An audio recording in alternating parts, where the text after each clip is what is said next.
Frontière France, Algérie, des couples binationaux haussent le ton.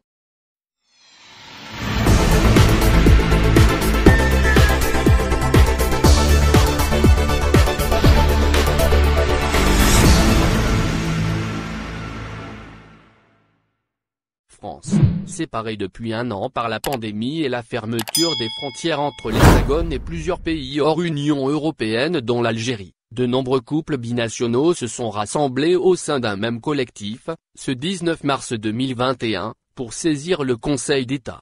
Depuis le 31 janvier dernier, la France a fermé ses frontières aux pays extérieurs à l'Union européenne dont l'Algérie sauf motif impérieux, confrontant ainsi plusieurs couples binationaux à une séparation géographique pour le moins pesante.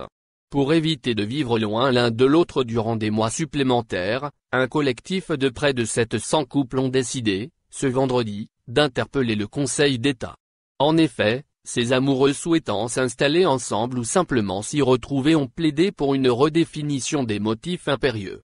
Nous désirons que le motif du mariage soit ajouté à la liste établie par le ministère de l'Intérieur.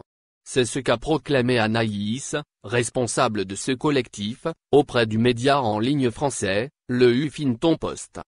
En fait, depuis plus d'un an, Anaïs est dans un grand désarroi. Elle se bat pour que son mariage puisse enfin avoir lieu.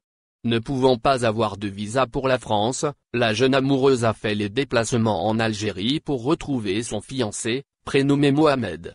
Elle a passé en tout 8 mois à ses côtés. En avril 2019, le couple décide d'entamer une procédure de mariage pour s'unir en Algérie. Des démarches qui leur ont tout de même coûté 1 année et 10 allers-retours entre les deux pays. Après une longue attente qui semblait sans fin, Anaïs et Mohamed ont reçu le CCAM. Il s'agit plus précisément du certificat de capacité à mariage obligatoire pour une union à l'étranger. Pandémie oblige, la cérémonie de mariage ne s'est toujours pas déroulée. La jeune Française ne peut pas se rendre en Algérie, car les frontières demeurent encore verrouillées. Le problème qui préoccupe le plus les jeunes amoureux, c'est la validité des documents. Le CCAM et les bancs ont une validité d'1 an. Au-delà de cette date, toute leur procédure est à refaire. Ce sont des enquêtes très longues, on passe des auditions, on nous pose des questions très intrusives. Ce sont vraiment des périodes très difficiles, affirme Anaïs. Et à la porte-parole du collectif d'ajouter, la pandémie a complètement freiné notre mariage, révèle-t-elle avec désappointement. Cependant, leur amour paraît bien plus fort que tout obstacle et déconvenu. Le couple franco-algérien tient à s'unir coûte que coûte.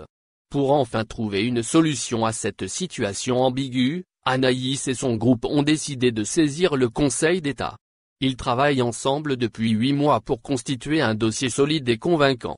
Le collectif représente plusieurs personnes. Soit celles qui attendent de célébrer leur mariage. Plusieurs autres cas sont à considérer. À savoir, les couples qui sont bloqués dans leur procédure et qui espèrent obtenir le CCAM ou demander sa prolongation automatique. Ainsi, les espoirs du collectif portent sur le recours au Conseil d'État. Une possibilité qui s'offre à eux pour se faire entendre. Les membres comptent notamment sur le droit fondamental de vivre en couple et de fonder une famille. Un concept juridique inaliénable de tous les êtres humains qui, rappelons-le, est inscrit dans toutes les conventions internationales.